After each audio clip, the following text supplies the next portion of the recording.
Dr. Mystery?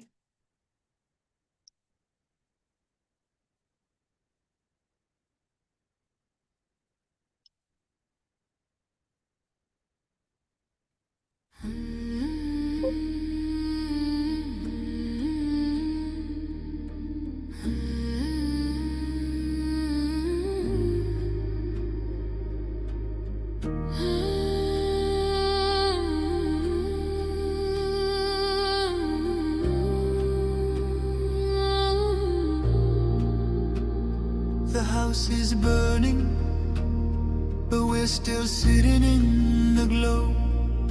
Phones charged, lights on, pretending we don't know. But the forest is silent, the river's running low, and the flame on our plates is the strongest fire we throw. Put out the fire, put out the fire. Echoes and rise, this is your hour. 7 boundaries broken, the earth pushed past the line.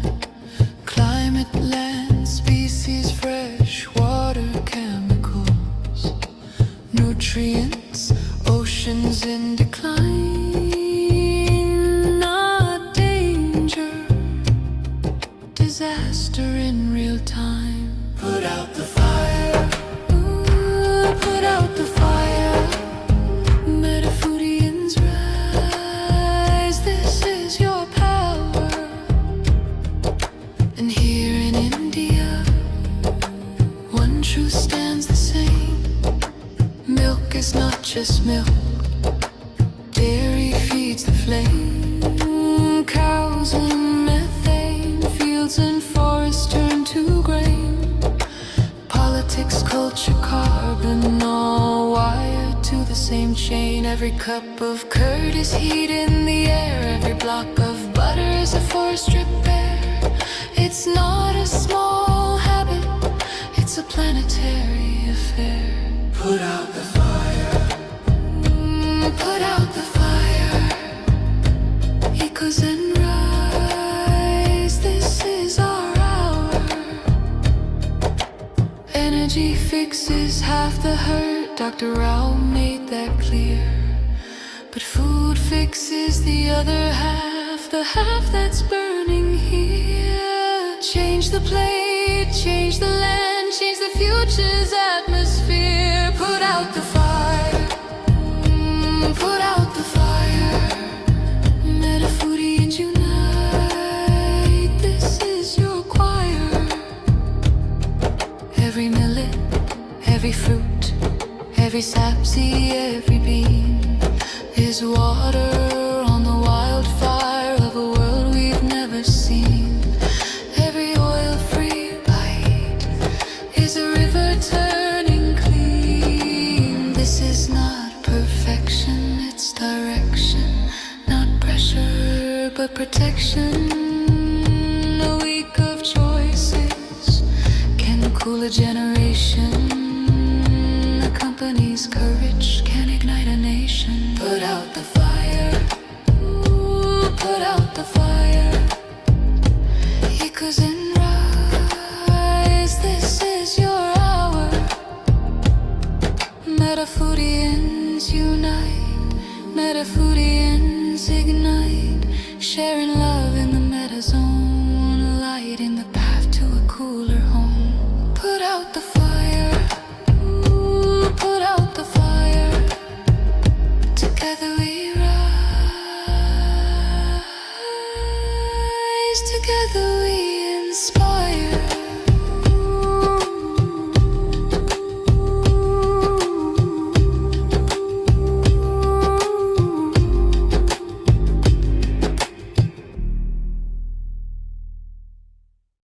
Welcome to the Planet B podcast, where truth, transformation, and faith converge.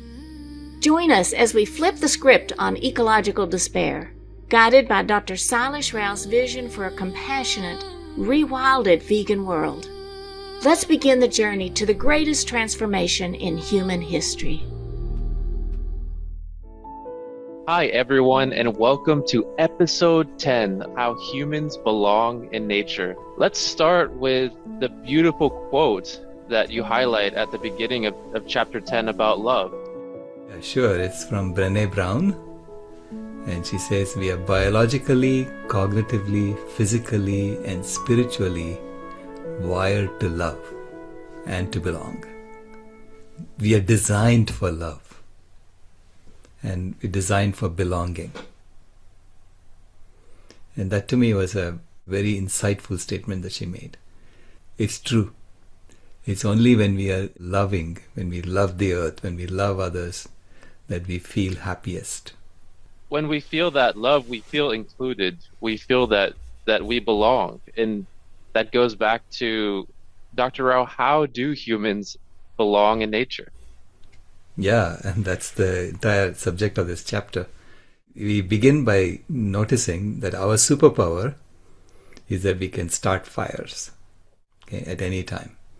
So we can start fires. We started fires by, rubbing two stones initially. And the original fires that we started are still burning, right? So we have just taken that and we continued that with matchsticks and all kinds of things. But it's ultimately starting fires is our superpower.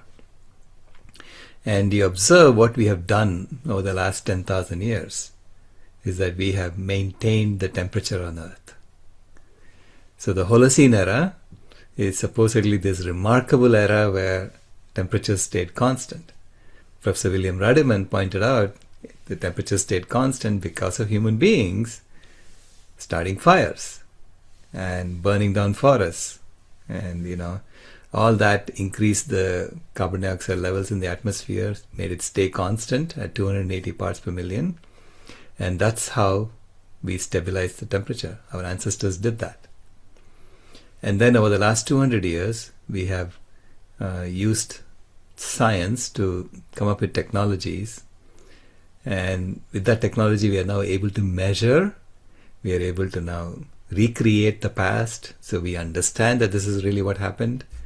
And we have increased the temperature now by 1.5 degrees Celsius compared to pre-industrial levels. And now there are signals from nature saying, danger, danger, danger. Don't go any further.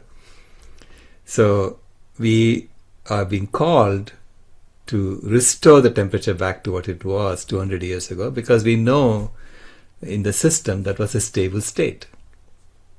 Because we were able to maintain it for 10,000 years without doing much, So it's a stable state, so we should be able to bring the temperature back to that setting and stabilize it and maintain it there forever. So we belong as the thermostat species of the planet. It's our job to create homeostasis for planet Earth and maintain that homeostasis. Okay, that's our superpower. That's our role. That's how we belong in nature. It's a conclusion you draw just from the data and the science. Now that we know that we can impact the life support systems of the planet, we have no choice but to stabilize the life support systems of the planet and maintain them forever. Okay, so we are like technicians who have to maintain something. We are the maintenance man. The maintenance species of the planet, right? So it's not the boss of the planet. It's not an underling of the planet. No, you have a role to play, just like the elephant has a role to play. That goes kind of into and you highlight this in chapter 10, the true meaning of Homo sapien. Yeah. Can you share a little bit about that? The true meaning of Homo sapiens is the wise hominid. Okay. And what is wisdom? Wisdom is the ability to make sense of knowledge and adapt accordingly. A wise species will understand that we have a role to play and we have to now transform ourselves, transform our civilization, organize around fulfilling that role. So that's what a wise species would do. And I've never met a wise person going around saying, look, I'm so wise. So true. To me, calling ourselves Homo sapiens itself is a sign that we are immature. That makes Right? sense. We were immature when we called ourselves that. And a mature species would not go around calling itself, look, I'm wise. You know, I believe that calling ourselves Homo sapiens is a sign that we were scared that we didn't belong. Mm. And so we are now, we are saying we are the wisest, the most intelligent. We are superior to all these other species. So this is our playground. We can do whatever we want. All these notions, all these stories we told ourselves is now being called into question. Okay, over the last 30 years, we have understood the planetary scale impact of our civilization and how we now need to play a role in the future.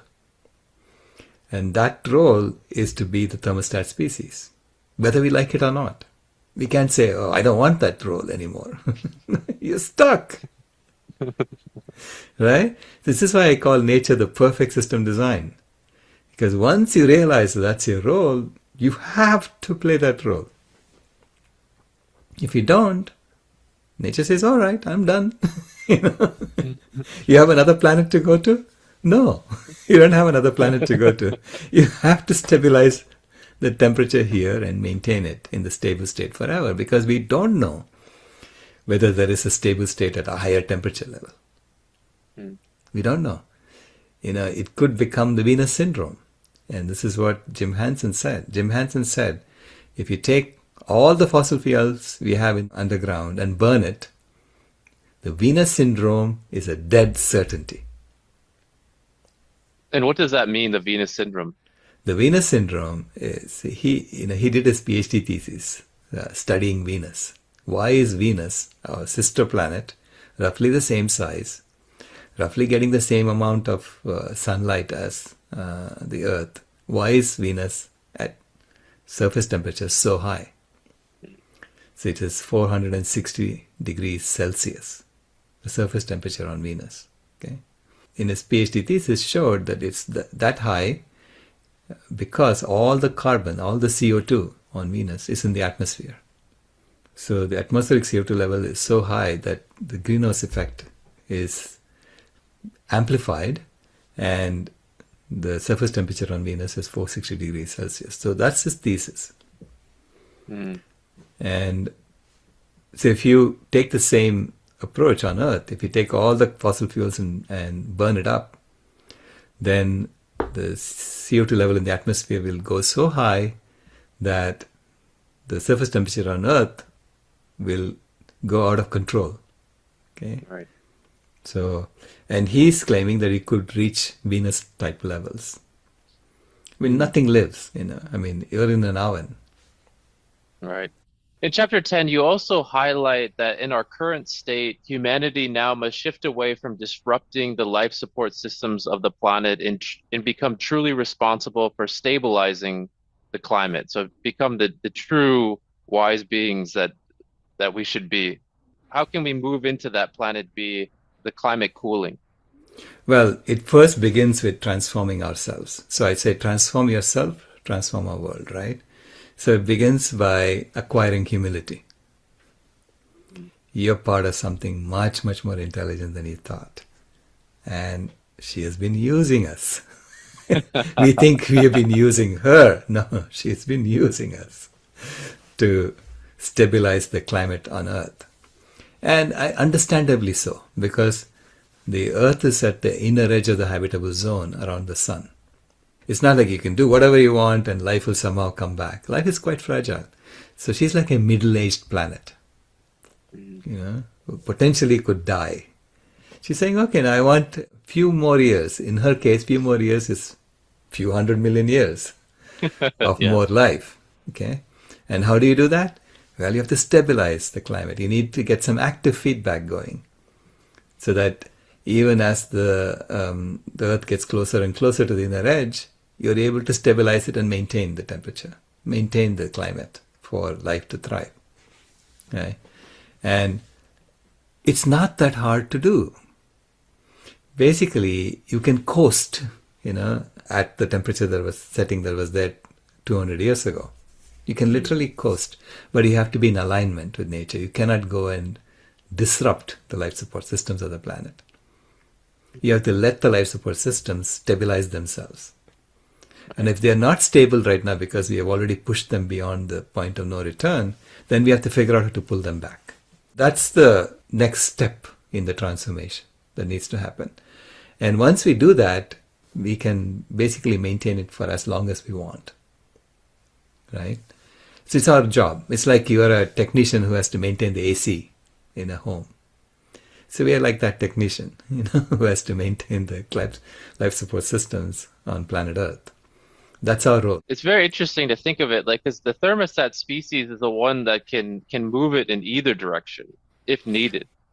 You can, but you have to do that within the stable zone of the life support systems of the planet. Right? Because that's the primary thing. The planet's systems are the primary thing. And our role is secondary. Right. Okay. So it's not like we know there is another stable state that we can just pull the thing to and leave it there. No. Right. We have no clue. Yeah. Okay. We do know that for 10,000 years it was stable at that state.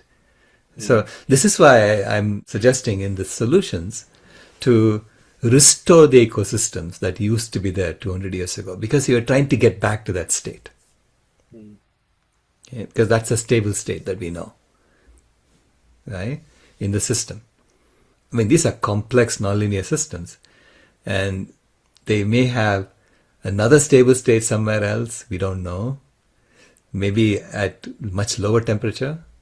That's a stable state, because that's the, between the glaciation and the interglacial period, it was toggling between the two, right? So there may be another stable state like 10 degrees Celsius cooler than where we are now. But then, most of North America, most of Northern Europe would be frozen. Right. And, nothing could live there. So it's a stable state with very low quality of life. So this is a stable state with a high quality of life, and everyone can thrive. And I think this is where we need to bring the thermostat setting and maintain it. So first is to understand that we belong as a species. There is a role for us, number one. And number two, we have been already doing that for the last 10,000 years, unknowingly, right? Or maybe even knowingly, we don't know. Maybe our ancestors knew and we forgot because we got more and more separate from nature. But there is nothing in the written record saying that our ancestors knew that. So I'd say first is acquire humility.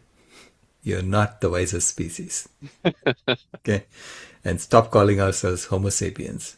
So I think it's a very important step to change our name, what we call ourselves. And I'm proposing that we adopt Judy Carman's Homo Ahimsa as the name for humanity. So it's not talking about our characteristic of how wise we are, but talking about our character, which is that we are non-violent to other beings.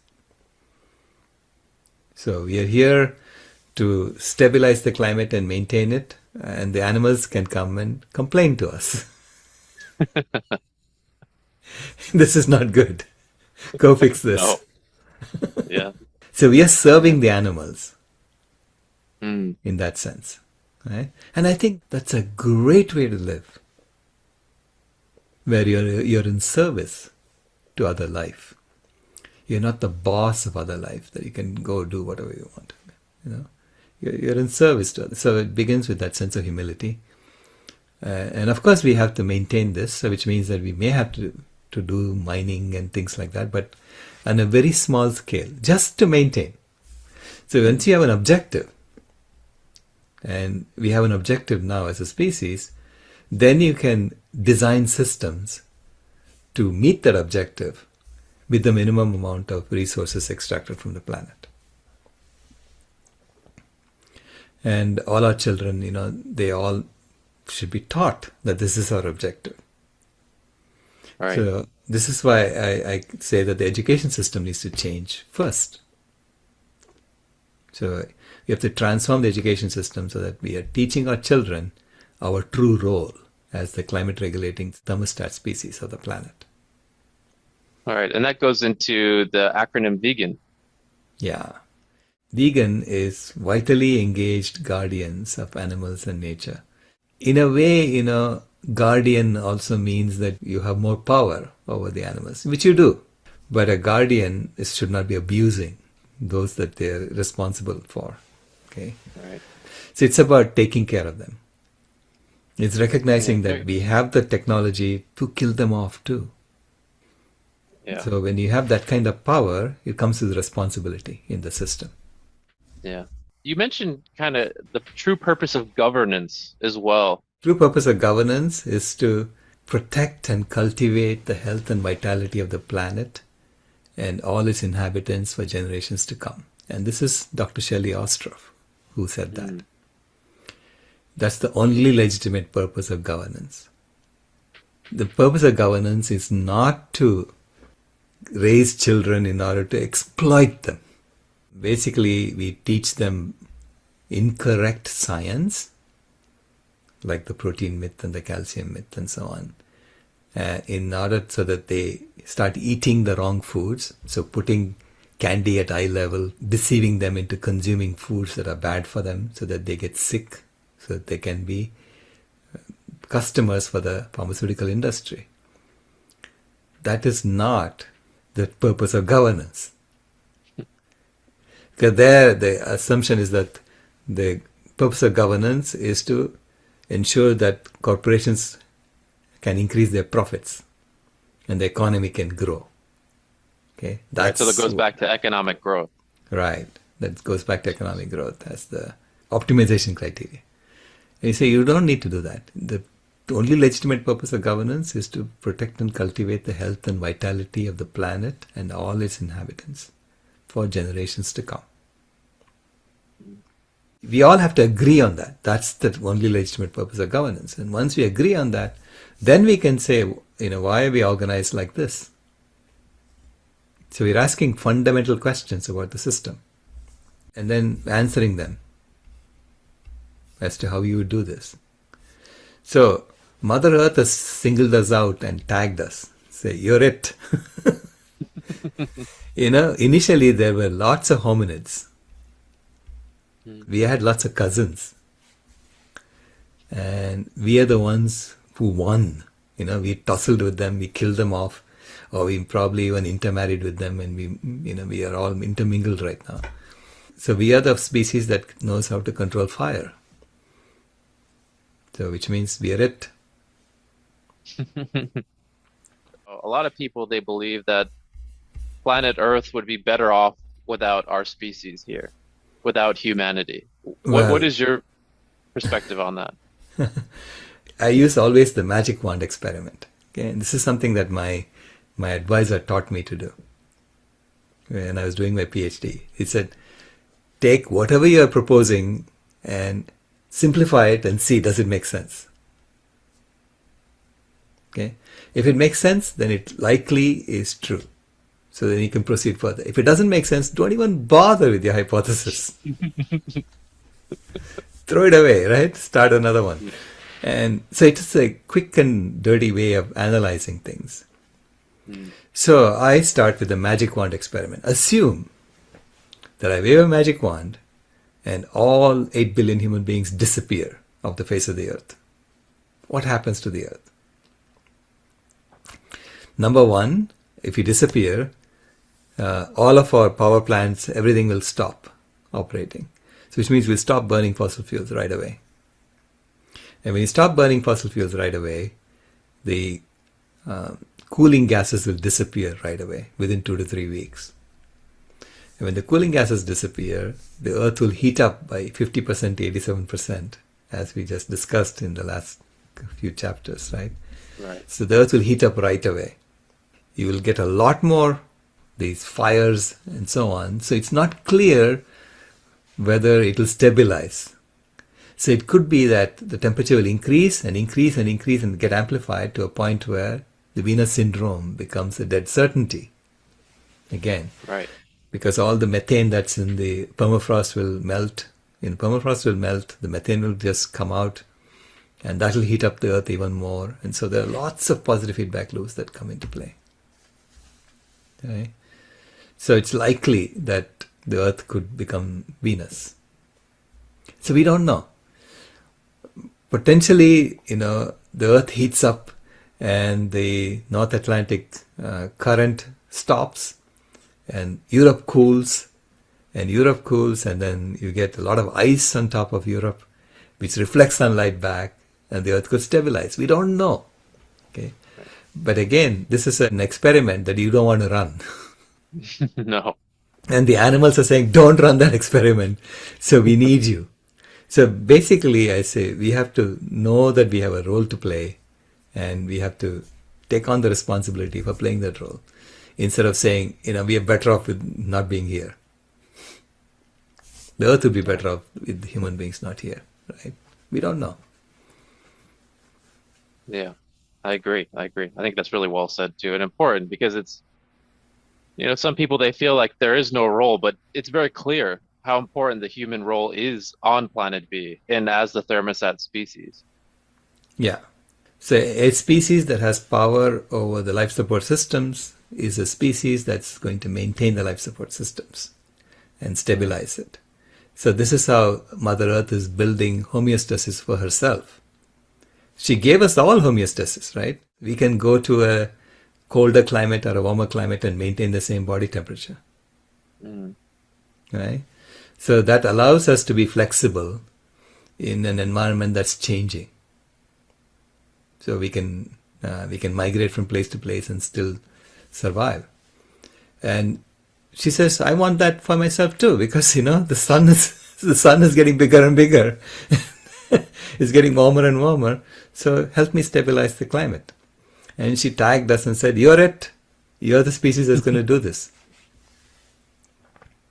So we are the species that knows how to create technology. We are the species that has access to science. We can figure out the outer truth, so systematically through science. So using all that, you have to maintain the life support systems. And I think it's an obvious role that's right there in front of us, right? And exciting one too. It is. So teaching children that, first of all, right? So that everybody understands that this is a role we have to play. And if you don't play that role, well, things are going to get worse and worse and worse, and you die off. Right? And that's not a future I want to give to my children and grandchildren. No, So you begin with that. Help them understand that we all belong exactly as we are. And we have a role to play, and we have to organize around that role. And education is to help you organize around that role. It's like you're going to technical training college on a planetary scale. So we have to understand who we are serving. This is why education should be around the other species who are part of the earth. Right, not just our own history and these types of things. Right, yeah. Our education system is so messed up compared to what we need to be on Planet B. So Planet B education system, you will understand the other beings that you're serving. Who are your neighbors in this ecosystem that you're in? And how do you bring that back? And how do you help them thrive? Because when they thrive, you thrive with them. Yeah. It's not complicated. It's just, it does take that systematic change, though, to move things onto this Planet B way. Yeah. Any system has to be built on the right foundations. And what do I mean by right foundations? The foundations have to be in alignment with nature. See, engineering is about building products that are in alignment with nature. Right. Because if they're not in alignment with nature, they won't work. So engineers always say, Mother Nature said that's not correct. Okay, we have to fix it. Okay? And Mother Nature is our final boss that says your product works or doesn't work. That's a good way to look at it. It is. Right? Yeah. So if things are stable, then your product will work. So you designed a stable system within the current environment. Mm.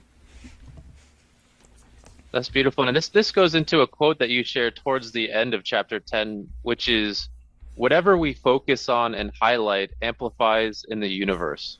Correct. Why do you feel like that was so important in this chapter that really relates to how we belong in nature?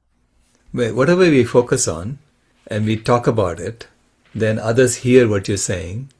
If they agree with that, they've spread that. So when you focus on something and you say it out, you act with that focus, you amplify that in the universe. So the universe is a great amplifier, right? So this is why if you focus on all of our negative impacts and you keep saying that, and that gets amplified. Everyone says, oh, we are negative, we have to get rid of this, we get rid of ourselves and so on. So you tell a story, that story gets amplified. So you have to tell a positive story of humanity so that gets amplified. And when that gets amplified, then people say, oh yeah, we know we belong because of this. And therefore, we are going to transform ourselves to be in alignment. So it becomes like, oh, this is the next step we have to take as humanity, right? That's the next step forward towards thriving.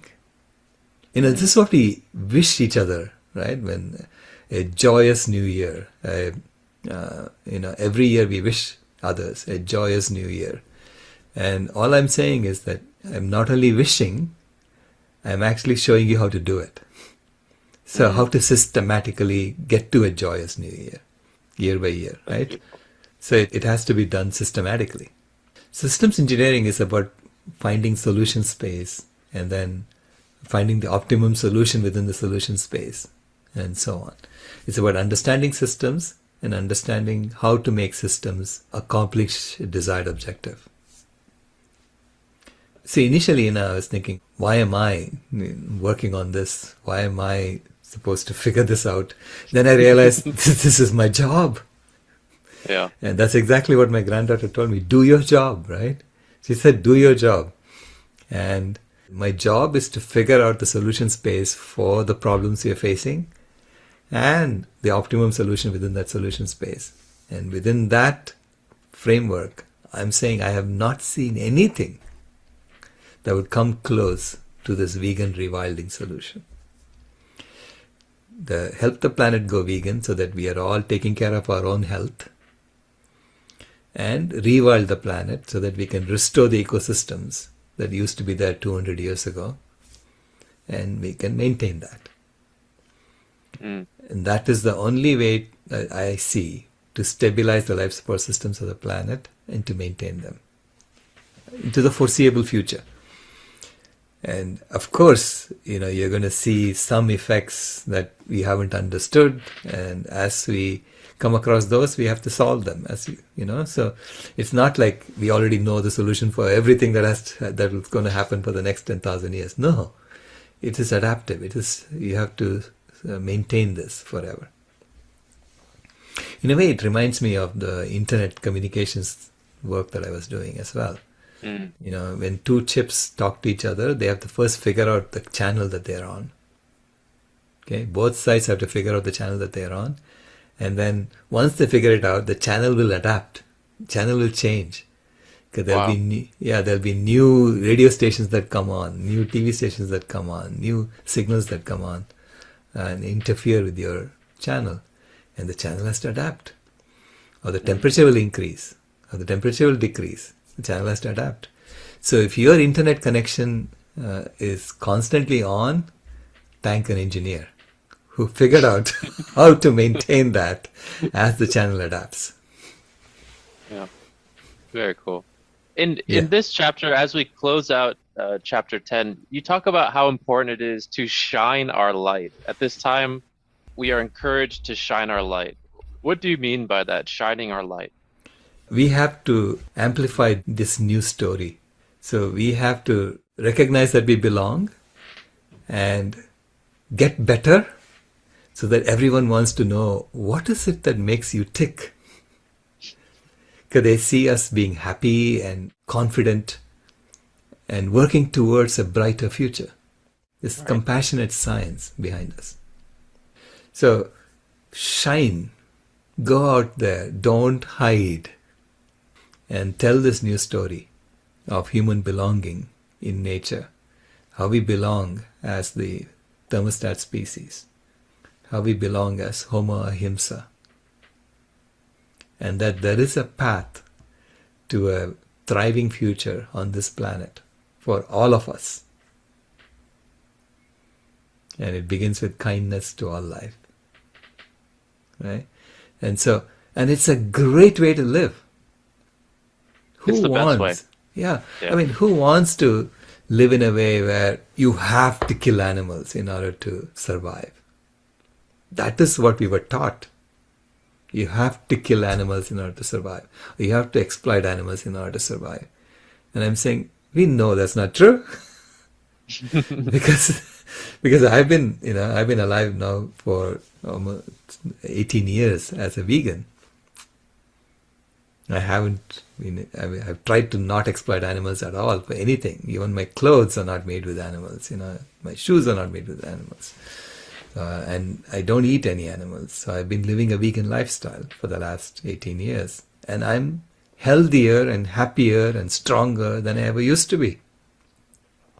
I used to have arthritis at the age of 40, for heaven's sake. I was hobbling around without a pill.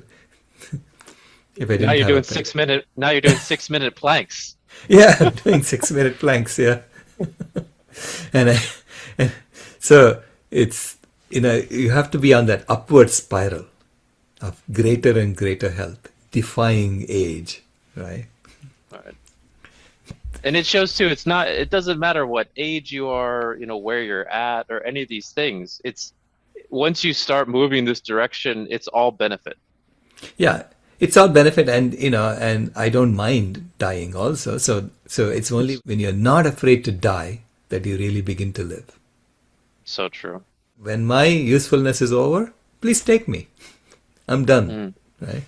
But as long as I'm useful, I'm going to be here. So if you're still alive, that means nature says you're still useful. She has So something for you to do. Yeah. Because nature is the perfect system design. So begin with that. Okay? Begin with that total faith in the perfection of nature. Yeah. That's so beautiful, Dr. Rouse. So I think that's a good way to kind of close out the episode. As we move into our next episode, we'll talk more about why human beings throughout history, it's scientifically proven that we do belong in nature, and we have for a very, very long time. So we look forward to getting into that in the next episode. And Dr. Rao, would you like to share any closing message with our audience today? Thank you all. It's my privilege to be on this journey with all of you and know that we all belong exactly as we are. Well, thank you all, and we'll see you again for episode 11. This has been a podcast from Planet B, where free range means actually free. If you haven't moved here yet, we thank you for visiting.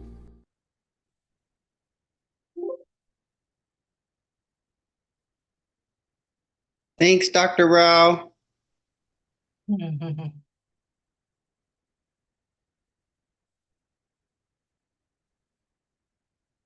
Hello, everyone. So glad you're here. And let me just say a word about what's coming up now. This is a Saturday podcast, which means that we do have some reports, some project reports, which will follow this podcast. As a matter of fact, we have two project reports today. The first is with Dr. Mystery, who will present a project update on Hindu culture oversight and climate crisis. And then we'll have another project report with Brittany Bunk on Imaginarium Compendium. So we have a few minutes before we bring up Dr. Mystery. As a matter of fact, we have 20 minutes. So let's discuss this topic of the topic of this podcast today. And what I'd like to invite you to do is to come on screen, raise your hand, and I'll call on you, and let's have a brief conversation. Who'd like to be a part of it? Please raise your hand. How do humans belong on Earth? In nature. Tammy, can you come on screen? And how about your audio? Come, yeah, there we go. Hey, Tammy, looks like you're in nature. Do you belong in nature, Tammy?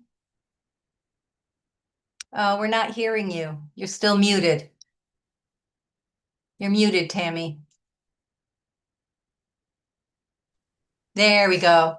Okay. I'm unmuted. Yes, I'm in a winter wonderland, walking Wow. through a wetland that used to be a wetland, but now there's just a tiny little part of it that's still wet. It's dried up mostly like a lot of our wetlands here. But I don't really know if I would say belong in nature. I am nature. We are nature. As you know, my first book when I healed my gut called Earth Gut, the story of peace, love, and microbes. So, you know, the earth we partake in, the earth that we know that we're part of, that we praise or poison. So I guess shows up in our gut. So I guess for me, you know, the very end of this talk was how do we remember that we are the earth, that everything within us is in the earth and everything in the earth is within us. I think it's that reverence that Sailesh is talking about. I really do. The reverence for increasing our vibration so high that we vibrate at the frequency of love and liberation. And that's a challenge in these times because we're so bombarded with lots and lots of bad news and bad facts. And how do we keep our vibration high? And I know for myself, I came back from a Vipassana meditation retreat, and then I didn't meditate like they had recommended, and I could feel negative thoughts entering again. So for me, how I remember that I am the earth is that I spend time on her and give offerings and allow myself to receive the peace, and then spend time in prayer meditation every day in connection, because it's not a supplement that we do if we have time at the end of the day, but it's actually clearing the clutter so that for me, so that I can remember my spark of divine, my true essence. So yeah, thank you. Thank you, Tammy, Thank for you. sharing a piece of the Thank you, outdoors with everyone. us. Yes. Okay. Ray? Good morning. Hi, nice to see you. I missed yesterday, so I'll have to catch up on it. Okay, yes. So Yeah, go ahead. let's start by talking about the catch-22 that we're Homo sapiens, but we don't seem to have connected to that wisdom. We are an intelligent species, and we collect a lot of data, and we can make a lot of decisions because of it. But our preoccupation with the economy, economics, like an entirely man-made topic, and it's linked to our destiny. We can't ignore the economics of humanity. It's part of our civilization, and I think Sailesh makes a very helpful illustration of what humanity is in the grand plan of things, the grand scheme of things. And I think a lot of environmentalists, especially the ones that are the most frustrated by economic obstacles, categorize humans as a virus. There's that Matrix analogy that they play out and say that humanity is a virus. It causes harm to absolutely everything. It doesn't have a symbiotic relationship with anybody.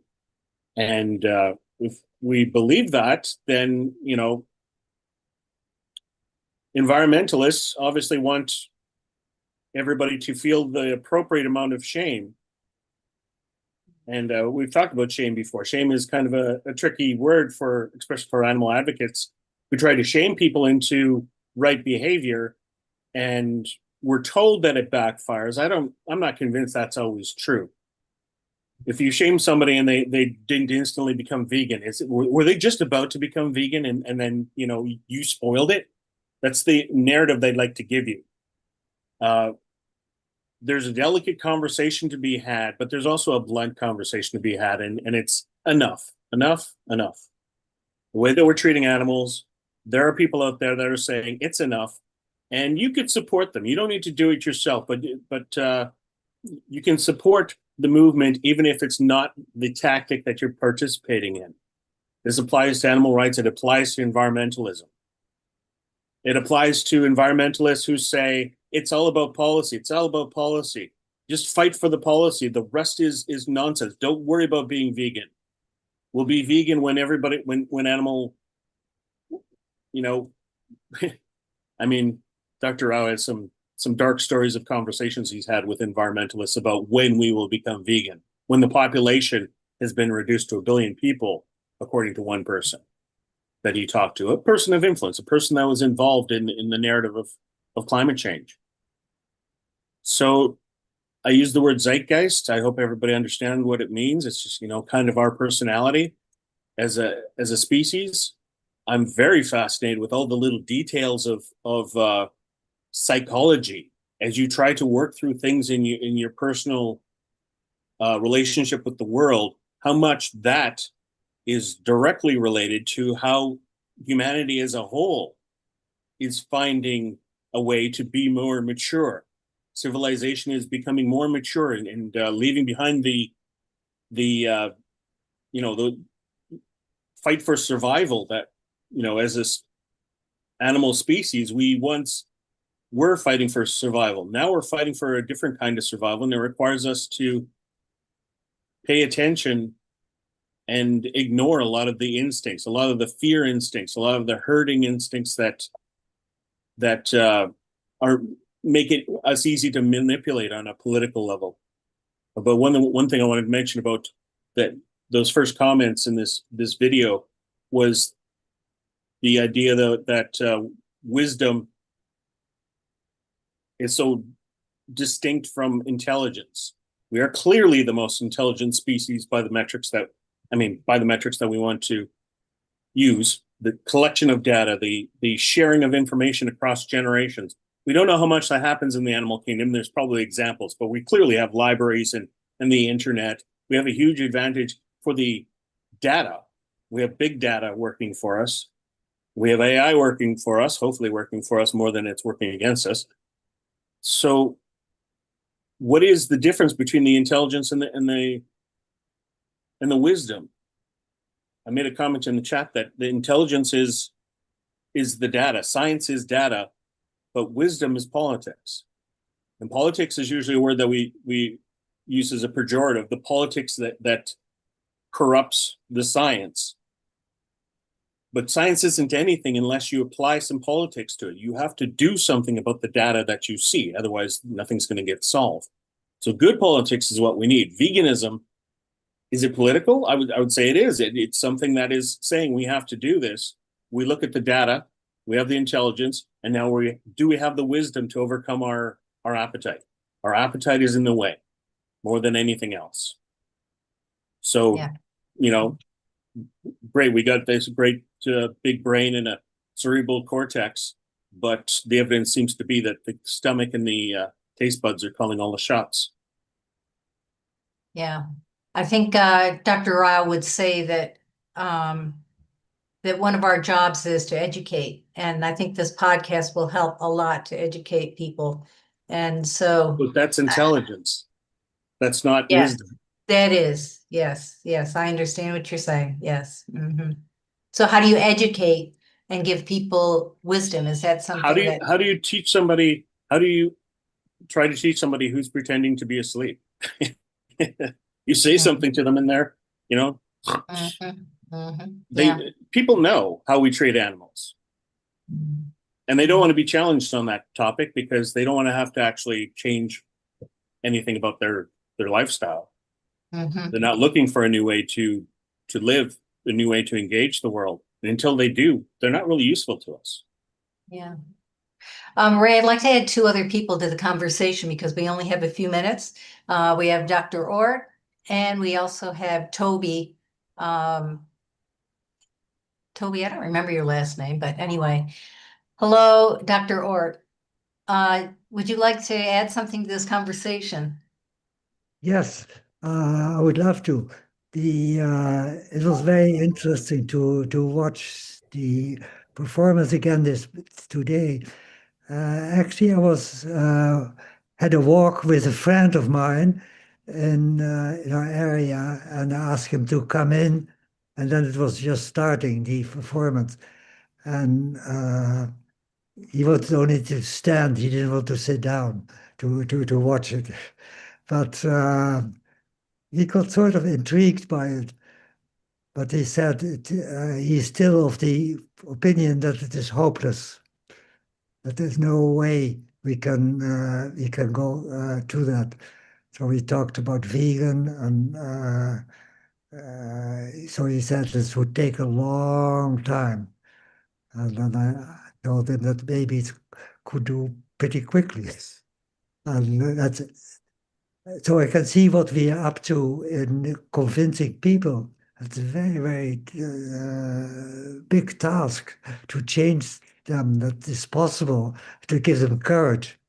But it's crucial, I think, to have them. That there is a solution. But so actually, Ray and I are preparing an exhibit that we hope to get simple people just to look at the information we have and to see that there are these spirals for planet A and for planet B. Both. Mhm. It's possible. Where will you be doing this exhibit? But probably in White River Junction we are thinking of, but it's still in the initial stage. So I haven't checked with them yet, but if it's possible. But we would have exhibit of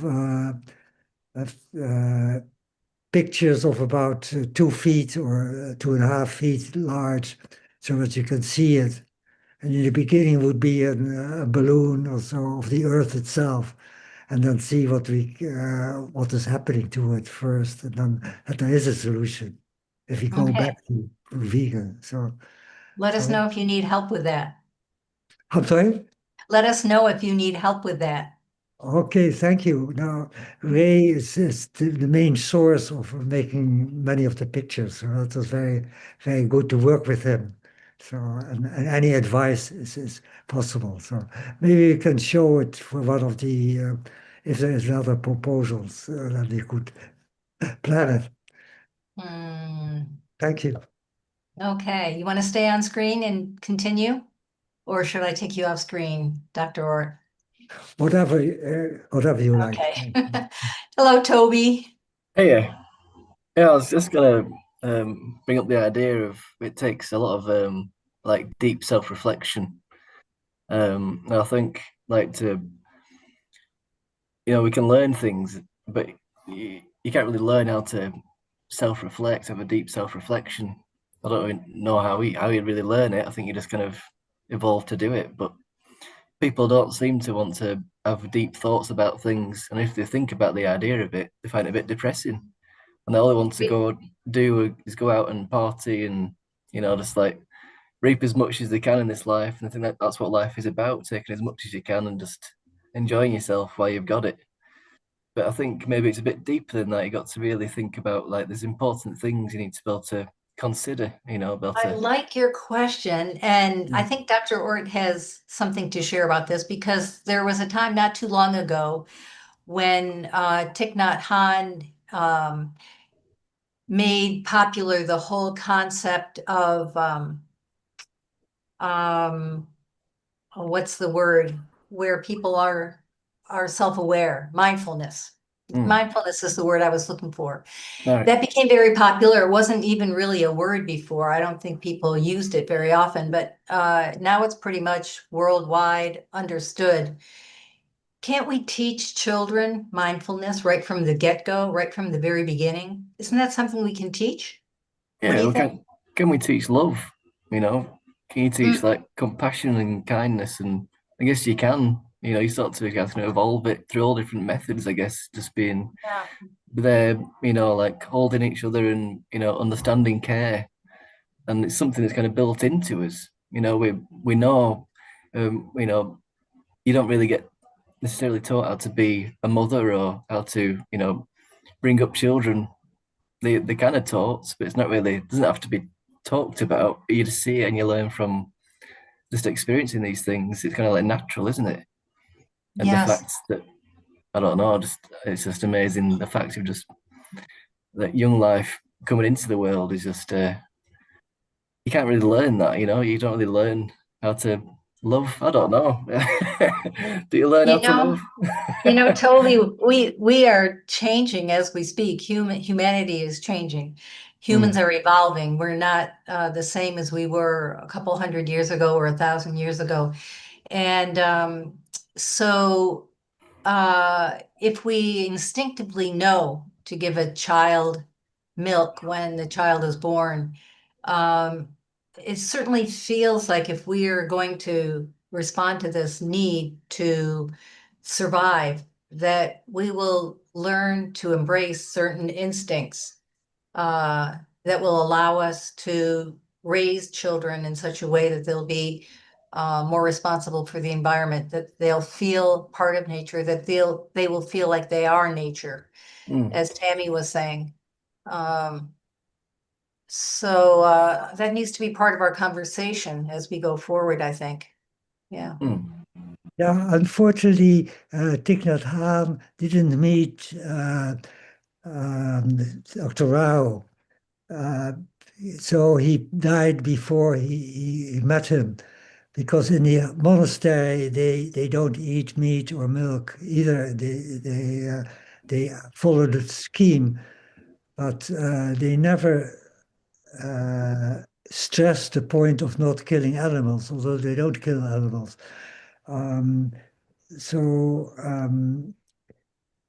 What is the problem is, I think that he then said, okay, he didn't see a way out.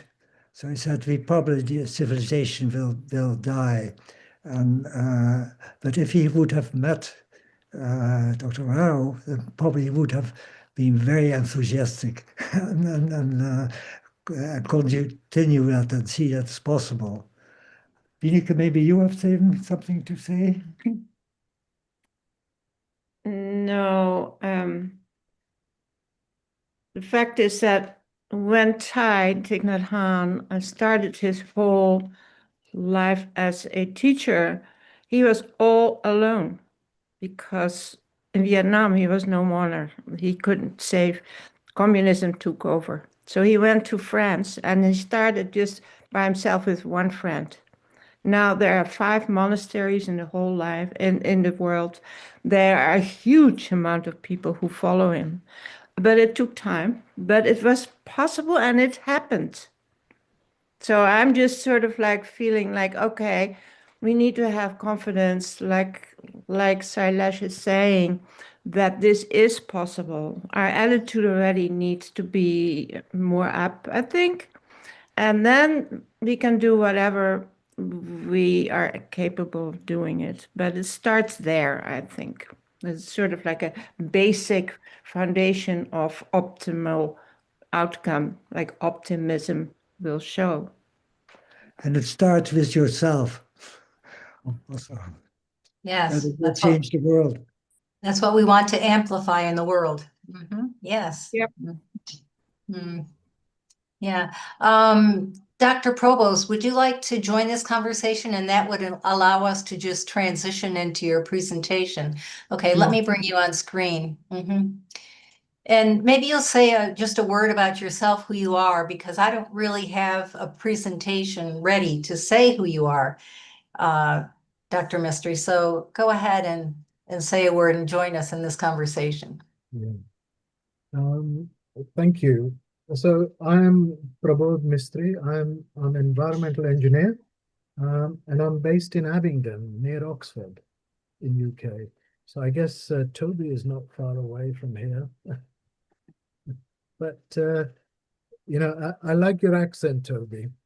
Oh, thanks. I'm from up north though, but I live in Spain now. Yeah.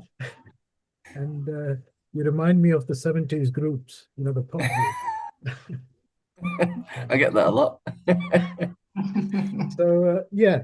Do you know, when we work with this climate healers group, we come up with one idea or two ideas, and it just evolves. And when VCOP 23 was announced, I mentioned to Amit and Sailesh that I'd like to propose a project, and at that time I called it, because I've been talking to Hindu groups in UK, so I called it Hindu Culture Oversight and Climate Crisis. But when by the time I got to Toronto and met so many of you, except Ray, I saw you, Ray, but you didn't see me. I saw you at a distance, but we never managed to get face to face. Yes, that's right. But by the time I got to Toronto, it was something that was made into more general. So that's why I called it eventually Confronting Religious Oversight to Tackle Climate Crisis. And one of the reasons that I did that is because we want to be able to attract lots of newcomers by reaching out, and then hopefully, kind of become invited to the climate healers meetings and various of the meetings that we all take part in. So I wanted to make it a lot more kind of broader and gain support of lots of people that I'll come on to as well, because I have Dakota, as well as Sailesh has given his support, as well as a few other people. Darren Jim has also joined in, and so on. And what I wanted to say is that we have so far prepared an overall brief, which I shared in the chat earlier. It's a little bit further away. It was shared at 16:35. Okay, let me look for that. So if it's a 2-page brief that I prepared to say, let's look at, first of all, spirituality in the context of values, because I think with all of these things, actions, if we are keen to actually have actions, precede our interactions, then I think we need to focus on values as well as all the other things that we are doing. And so there are 4 religions that we said let's focus on, but also values, then Hinduism, Buddhism, Christianity, and Islam, because these are the major religions. We can go on to each of the religions, but let's just keep a focus on some that we can actually manage. And did you want me to share that document on screen? Not necessary. Not necessary. Okay, let me know if you want me to. You're most welcome to keep a copy, because what I have done there is to actually just bring out key elements of the beliefs that actually people use. The fact that Jesus fed fish to people, or that during the flood, he allowed meat.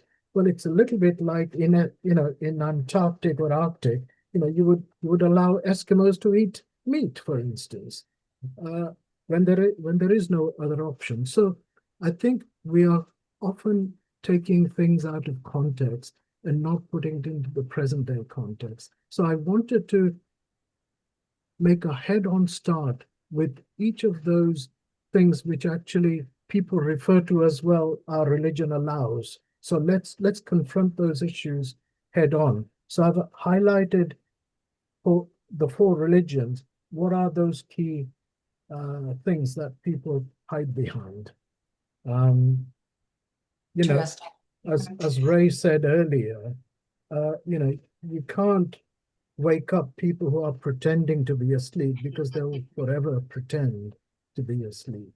So this is about confronting those people. And can I share from here? Yes, I'm going to bring you up to the center of the screen. Give me just a moment. Okay.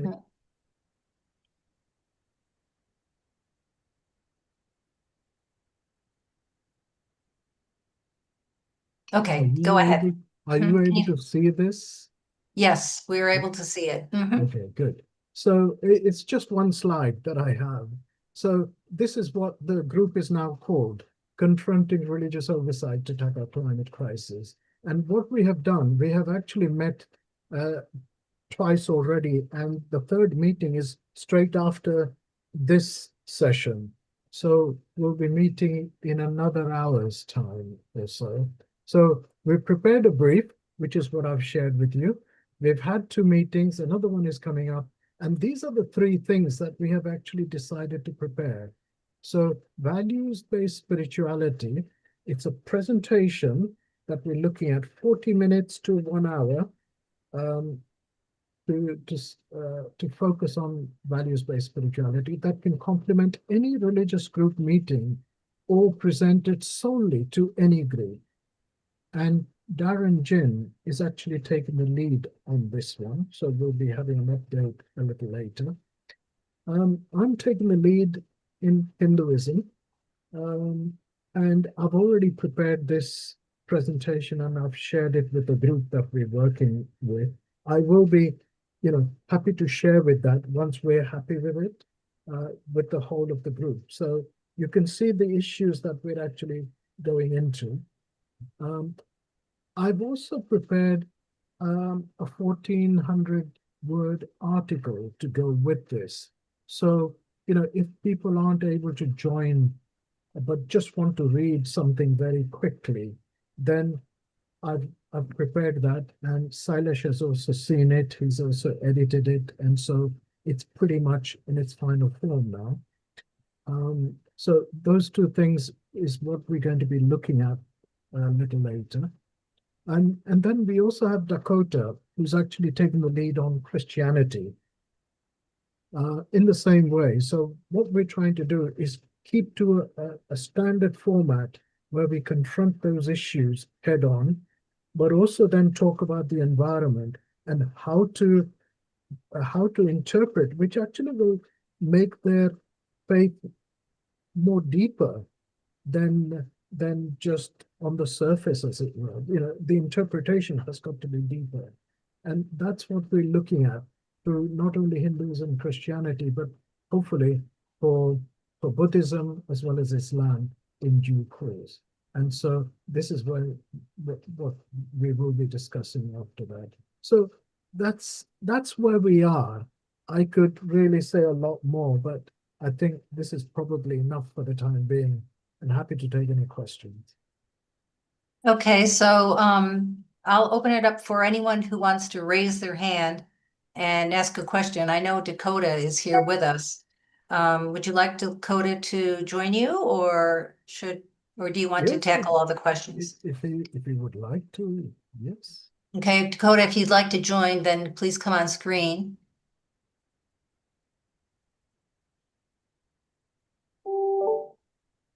Okay, Amit has his hand up. Amit, let me spotlight you. Yes, Amit. Thank you very much. This is a very important topic that you have picked up, Dr. Prabodh. I have a question. When you say Hinduism, now that becomes quite a broad category. So would you also be connecting to organization levels? I mean, under Hinduism, they say ISKCON is one organization, Sai is one organization, so Brahma Kumaris is another. So it's Hinduism is so broad, so many paths, so many things. You're right. So what we have done, and we focus this on in the brief itself, we want to address the issues that actually prevent people turn to plant-based diet or veganism. So we don't want to challenge them on anything and everything. We just want to pick up on the issues which are preventing them, or they're using in order to not take plant-based. But how do you approach them? How do we? Yeah. Approach. An You mean the organization. groups? Yeah. Yes. Well, you see, Sailesh is due to come to UK, as you know. Right. And so what I'm doing, I'm hoping that at least a couple of meetings will be organized, because he's the one who can open doors. But I think, for instance, in Northampton, we have been asked to do a 2-hour session. So what we could do is actually go in with a more generic values-based presentation together Right. with, his message on Planet B, and combine the two. And Darren Jin has also mentioned that he's working with a couple of groups here. So he's also trying to organize meetings. Maybe it may not coincide with Sailesh's visit to the UK, but certainly, we are all there. As long as we have those presentations that we are happy with, we can actually confidently present them. Okay. So although it is about religion, you take the sustainability angle to it, right? Yes. Yeah. Okay. That's a good approach. I was in London 2 weeks ago, and then we were at BAPS Swaminarayan Temple. Such a beautiful campus. Everything was pristine. Most of the food was vegan, except for there was dairy in certain things. And yeah, so Do you know what I find is that the Hindu temple goers, as well as community goers, community people, are very ignorant about what is veganism. For them, they call pure vegetarian diet, which means dairy included but not eggs. And they call that pure vegetarian. And when I have often asked them, if certain food is vegan, they said yes, it's pure vegetarian. Right. But then when you realize that it also has milk, you have to kind of educate that. So what I'm doing with Hinduism is I'm actually confronting this association of Krishna with cow. And that has come about mainly 500 BC, when Vyas put together Mahabharata as well as Puranas. So, these are stories which have been kind of created in order to prevent violence meted out to oxen and cattle family. And it wasn't really to promote milk. Milk is a byproduct. It was to actually prevent cruelty to animals which were working in farms a great deal. So, like this, each issue we need to confront with historical facts, values, but also rationality in today's circumstances. Absolutely. Yeah. Great. Thank you so much. Okay, I'm going to bring Paige up. Hi, Thank Paige. you. Hi, it's so wonderful to see you, Thank you. housemate. I wanted to ask you, what are your thoughts on how you will promote this, and how climate healers can support you in promoting this, and who your target audience will be, so to speak, for these particulars? Yeah, wonderful. I think the primary audience got to be, the churchgoers, the church, the Hindu temples, the Buddhist temple, and if we can find ways into Islamic places of worship as well, because we can go in with values as well as kind of environmental angle, climate crisis. In UK, climate crisis briefing has actually taken place for the politicians on 27th of November. I attended that as an observer, and the message is really taken seriously, but it still doesn't materialize in action. So I think the primary groups are the religious groups. That's why I felt this topic needed to be broadened out. Well, I absolutely appreciate how you're holding the religions of the world, I'm going to say, accountable for what they're saying. In other words, that's what I feel like needs to be brought forward, and that you're doing that in every which way that we possibly can this year, in particular, given the information that we all know, is to hold the various organizations accountable for their impact and what they're saying that they want to change, but yet they're not. Right. So I work with environmentalists and city councils with plant-based treaty and their greenhouse gas emissions goals, right? Or GHG goals. Yes. Holding them accountable. So anyway, I see Allison has her hand raised, but it's wonderful to see you. One comment on that page. Yeah. I'm also doing some consultancy work, and I have monitored something like 7 projects in the last 18 months with local authorities. In UK, all the local authorities have declared climate emergency. Now, because I've been working closely with them, my first questions were, what do you do about that? And they had no clear answers, other than they have plans to put plans in place.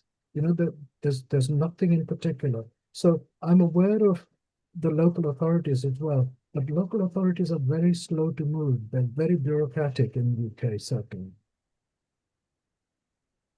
We see that here in the United States as well. And I would say all the folks from globally here can speak. That's, think about the COPs that are happening, right? Yes. Every year it's talk, talk, talk. So, all right. I think, Allison, did you have your hand raised? Over to you. Yeah. And I also brought Dakota up to be part of this conversation. And my particular area that I wanted to ask you about, Dr. Mystery, is a comment that was made yesterday is that in India, camel's milk is showing up on the grocery shelves in the grocery stores. And so I'm assuming you wouldn't know it were camel's milk unless it were advertised as such. So once you start advertising that we're selling camel's milk, doesn't that already raise the question, well, what's this other milk? If this is camel's milk, and if this is oat milk, then what is this milk? This milk is cow's milk. I was wondering if this is a commercial interest that is emerging. I've heard about it in the Middle East, that camel's milk is now on the shelves. So I'm wondering if this is an opportunity to raise the question about the validity of milk now. Once you start seeing, I mean, what will it be next? Rabbit milk, or just be Absolutely. Absolutely. In fact, Yeah. not only camel's milk, but I have seen that one of the famous yoga teacher, Guru Ramdev, he's actually promoting donkey's milk as, in his what's called Ayurvedic approaches. And that's very disturbing as well. So I think if we can tackle the cow's milk issue, the others, in my opinion, will be implicit. But a cow has always represented the animal kingdom, certainly in the Hindu culture itself. So I think it will go without saying. Yeah. Dakota, I'm glad you're here, and I understand you've joined with Dr. Mystery in his project. So I don't know if you want to make any comments about anything that's been discussed so far. And then Ken has raised his hand. He has a question also. Okay. Yeah, I'm happy to make a comment. I just really love this conversation, and I'm so excited that Prabodh started this project, because I've run into this, like all of you, with the problem with religious groups. And I was involved with 2 climate groups, one with a Catholic parish that I attend locally sometimes, and then one with a Protestant church I also attend.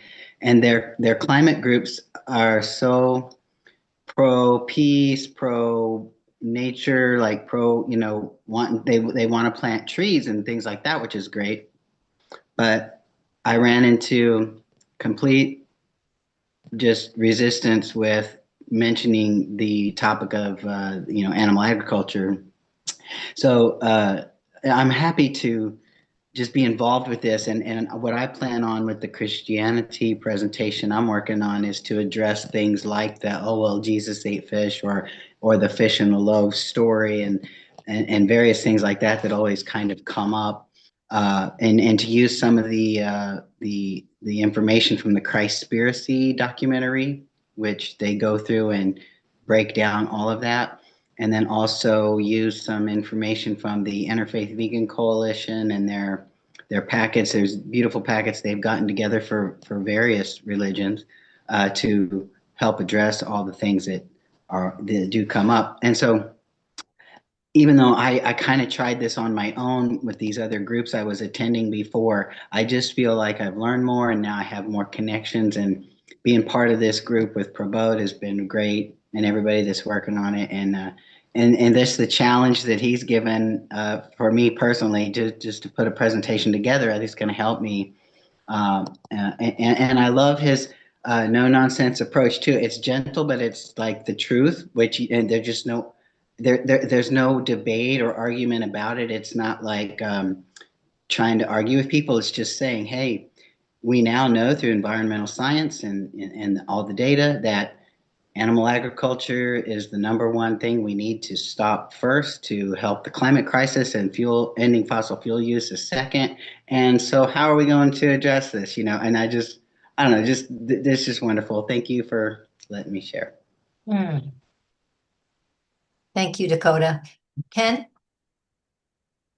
I thank you so much for this. I'm absolutely fascinated with the subject, and I'd just like to contribute a little bit from we're working on the Delhi Breathe project with the pollution.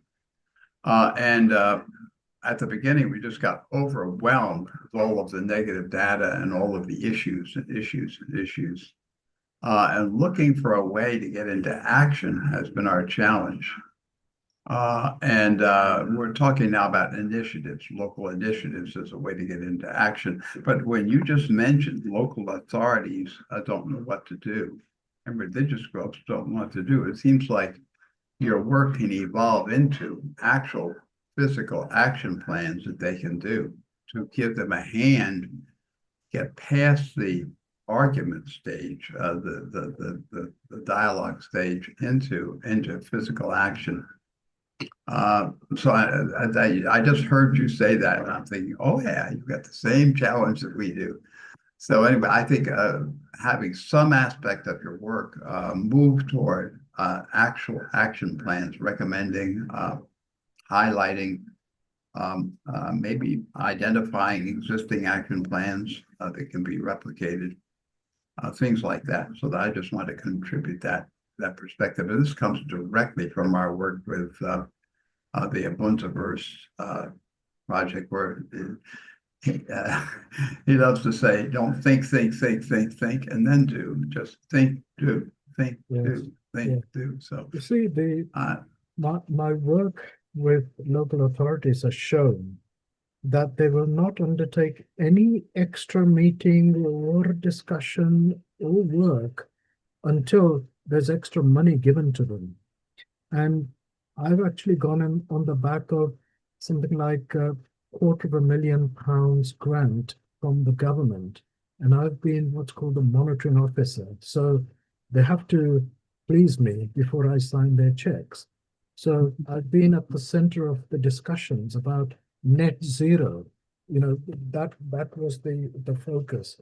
How do we get to net zero emissions with all the actions that they have? So looking at, there are different types of emission, level 1, level 2, level 3, and so on. So procurement, getting their own house in order. But they don't move. This is why I said to Paige that it's better to focus on groups which are seen as charitable, like church groups, for instance, rather than local authorities who I find rather rigid and bureaucratic. and they will not let you in. Because last year I tried with 2 local authorities because I was working with them. I said, look, a world authority on climate analysis is coming. Can we organize a lunchtime session? And one came to say yes, but in the end, even that didn't happen. So we have to bear those those things in mind.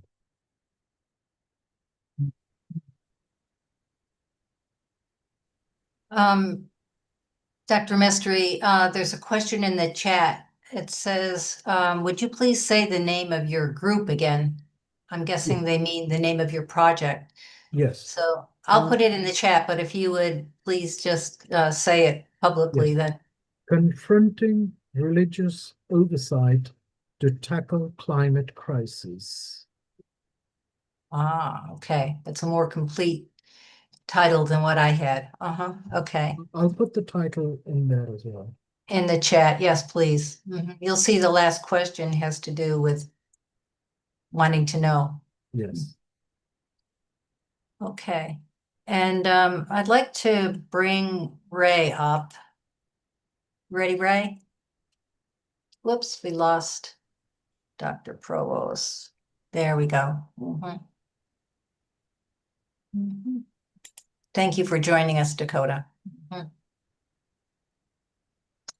My pleasure. Ray. I worked in a church for many years in their television department. It was a evangelical organization, and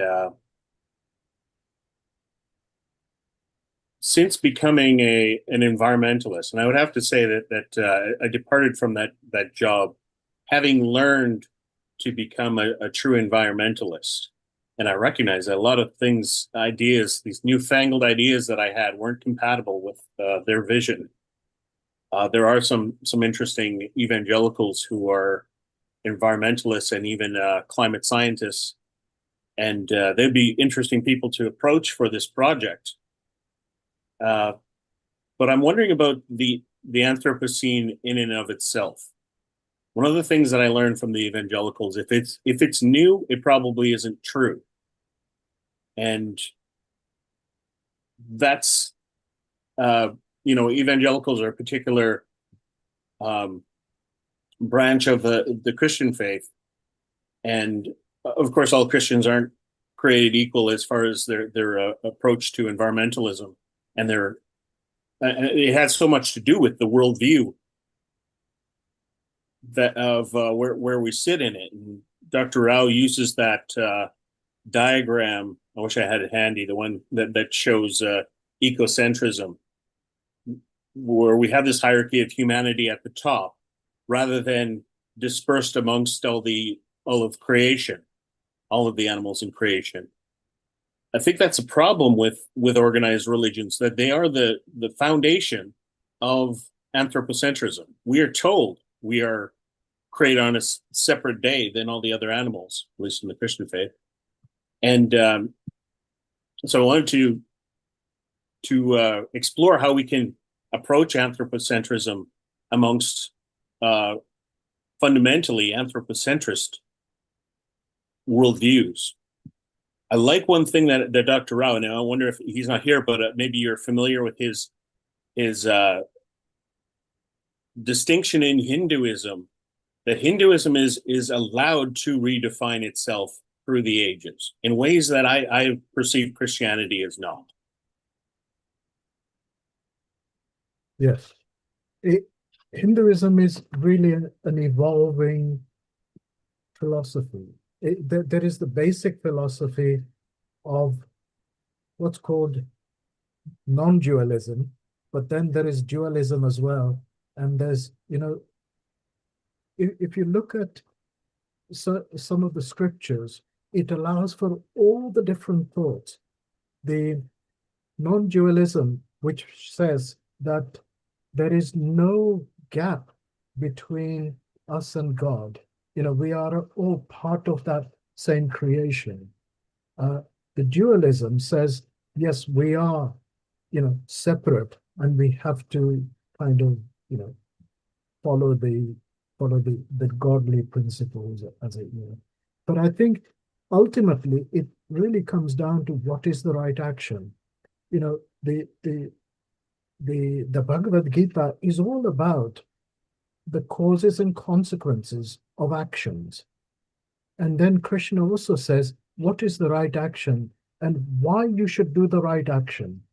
And so I think it's important. And I think even in Christianity, perhaps dominion has been changed over to domination, in its the way we regard other animals and so on. They're very divided on that topic of what then, how then shall we live? That's a phrase from early theology that it's divisive, because the what would Jesus do camp is completely separate. It's not always how people are deciding how things could go. And the movie Christspiracy is very interesting in that capacity, because you can prove that Christ was vegetarian or vegan, and other people will say, well, we don't exactly follow what Christ did.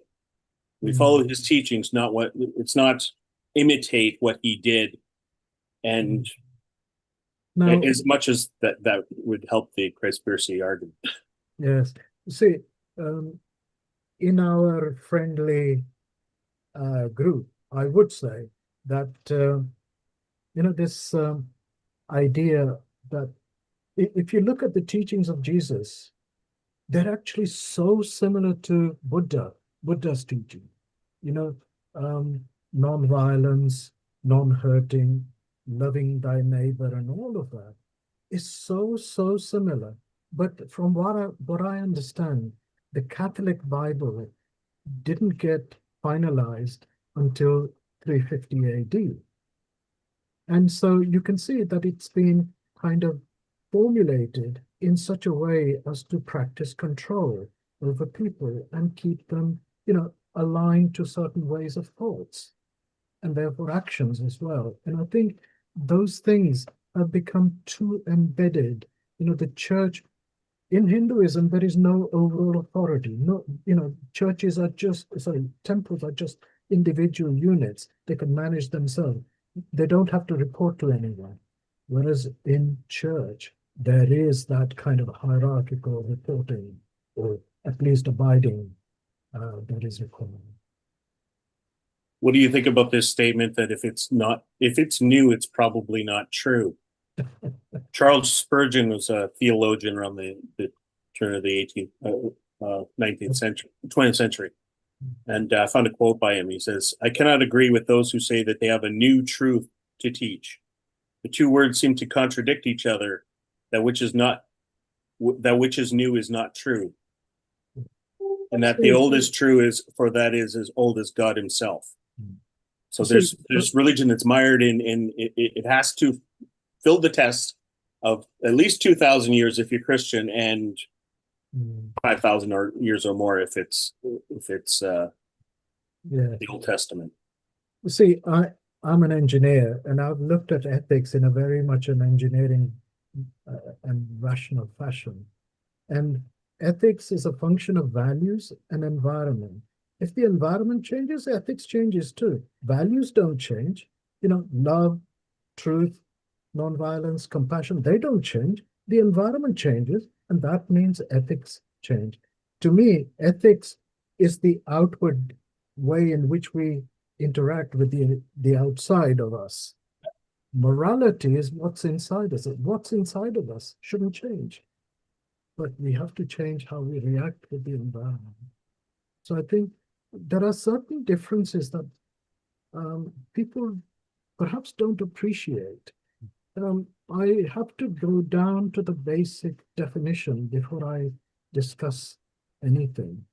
And I think we are not talking the same language, I feel. And that one of the purpose in values-based spirituality is this, exactly this, to say, can we reach out using values to say that it's same spirituality that Jesus or Buddha or Krishna would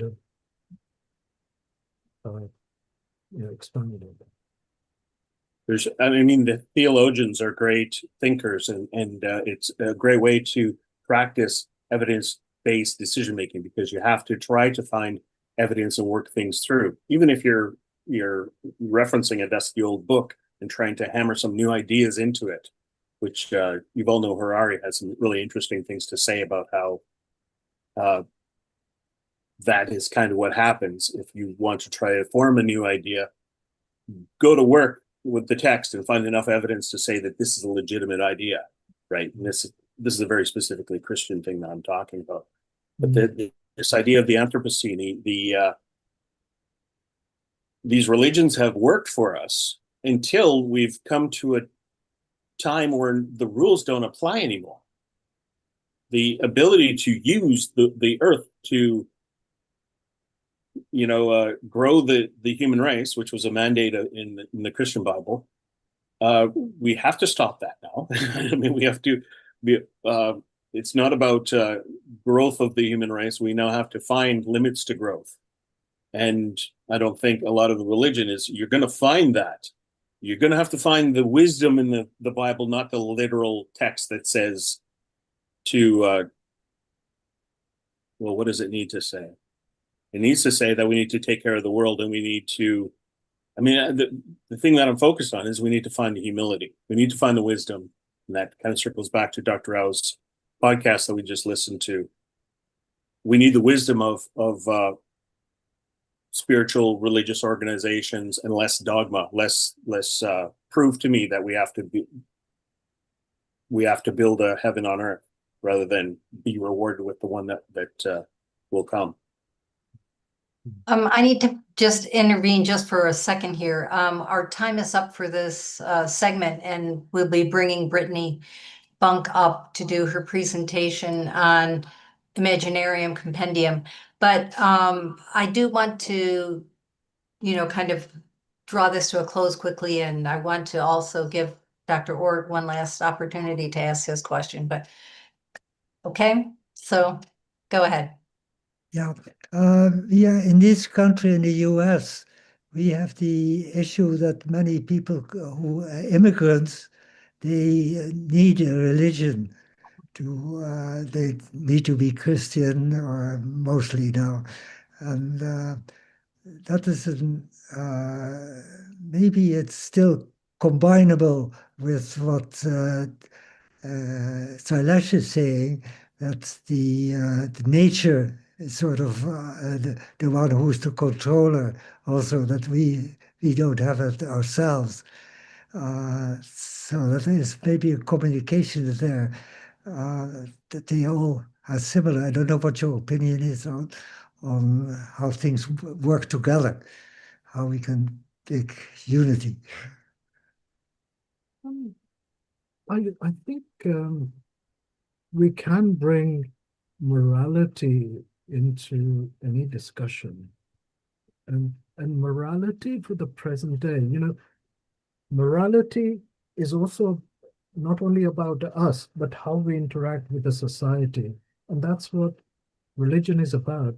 So I'm sure we can combine, Christian message with any other approach. Am I right answering the question? Yeah, no, that's how you can get a variety of people, a variety of opinions together. Yes, and what I think is that most people with a background, from overseas or whatever, they will have a good, it's the upbringing, it's the cultural context, which is much more important than a particular faith, in my opinion. Faith often divides. I think we need to get a bit lower down into the values, which is much more widespread, and that can become more uniting. Okay, thank you. Thank you. Thank you. Thank you, everyone. Yes. I have just shared a link to a video called Programmable Digital Ethics, and I have laid out my logic, values-based logic towards spirituality in there, if anyone's interested. And I see it in the chat. That's a YouTube. Okay. Yes. Okay, thank you for bringing that up. Thank you. And thank you so much for your work and for sharing this update. We look forward to your next update, maybe at the next VCOP. Thanks, Alison. Thank you. Okay, thank you so much. I'd like to invite Brittany Bunk to begin her update on her project. Her project is called Imaginarium Compendium. And are you here with us, Brittany? Yes. Okay, are you ready to share your update report? Yeah. I can't hear you very well. I don't know if you can get closer to your microphone. I am close to my microphone. I could unplug and replug if that helps. Or it seems like if you speak loudly, that seems to work. Yes. Okay. I'm just putting in some finishing touches on it. Bear with me on that. Because for some reason it got a little messy. Okay, let me see if you're going to be able to share your screen. Yes. Yeah, I know. Okay. I just need a quick second. It's hard.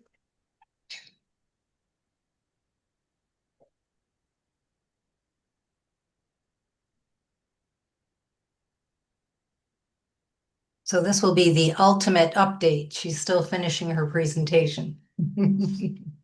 Up to the minute. I always am up to the minute. Please share the screen. It's ready now? We're ready for you. Share your screen.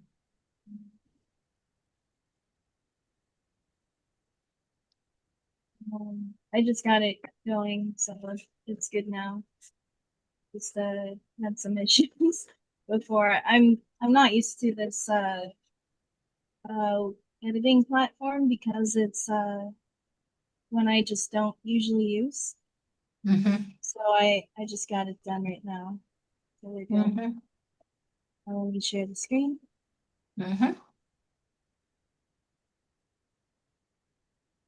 So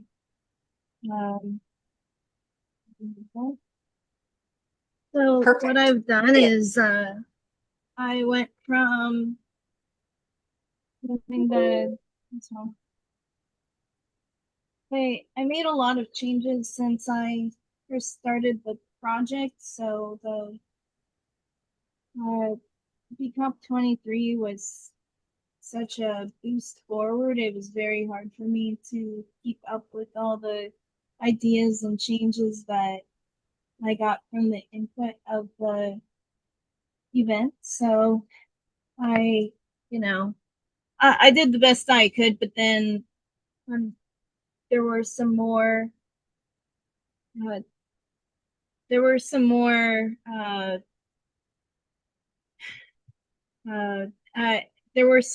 like tasks added to my workload from the climate healers and my own projects, but it was hard for me to really work on the project, but still I did make a lot of headway, and luckily it's not too hard to work on. So I had the delays of putting together VCOP 24 and the rewilding course and everything, and they're still there, so it's hard to work on it on my own. But we can go over what happened from before to after. So this is what it looked like before. Right, this is what I originally showcased on the VCOP 2030, and it's just the Imaginarium Compendium website where it shows all the details and everything. So in that time when I was at the event, I was listening to the input of Krishna was saying to get help from the AI. So then I said, that would be a good idea. And then I was using I was using the AI for the icon. The icon took a little bit of time to create, and I did. The AI was a good idea. It was like less of the idea, but more of like the direction where it's like I might have to do the.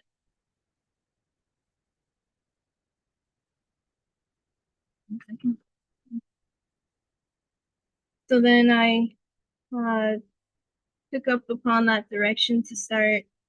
What happened was after I got that direction, the pieces started to fall into place mentally as to what were the next steps. So then I started to realize that and so after I thought up these next steps, like how to actually create the browse section, then I started to realize that the website is not enough.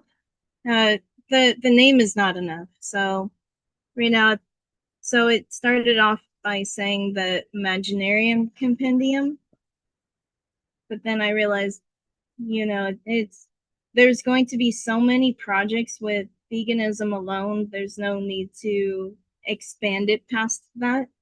So I decided to change the name to being the Veganarium Compendium. And because of that, I realized Weebly would not be enough to support the browse section because it's called a CMS, a content management system. And so if you want to connect an account to where people post their own projects, then where the projects show up and then they could be screened out and filtered, that's what you would need. And on Weebly, you have to pay for it a lot of money, like $30 a month, which is way too much for something that I'm not going to get paid for unless I put a donate button in. So I have to play it where it's as if I don't get paid. So that's my starting point. So I realized Wix is a place for that. Also, Weebly, I started with that over a decade ago, and in that time, it got bought by Square, which is a very not vegan website. It's kind of like Visa, but for businesses and the register instead of the card. So Wix is better for the platform. So I switched to Wix to have it where it's free. They give you one website, that's all I need. Maybe I'll need a second website for my library, but I don't really need to think that far right now on that. That's a different project. It's just this project that matters the most and first because this is the most important project of any project. It's the one where everyone's project can be worked on. Everyone's. So I need help with a lot of projects. So I need to start, once the website's set up, I'm going to need to post a lot of projects in the time of the VCOP. A lot of people have said that they need help with the projects, and I realize that my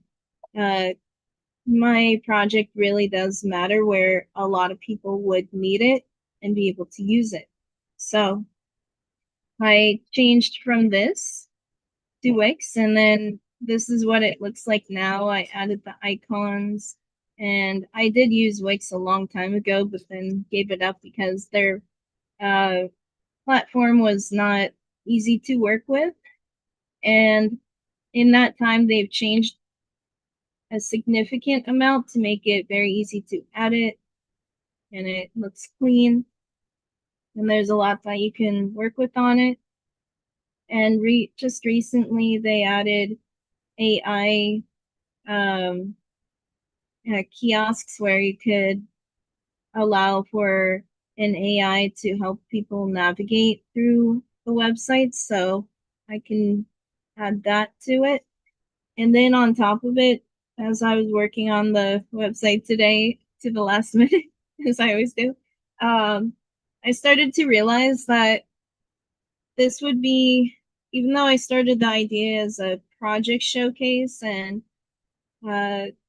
in a for asking for help, and also if it's finished, I started to realize that it's two parts where if I add accounts, then people are going to need to, people can post if they are able to help.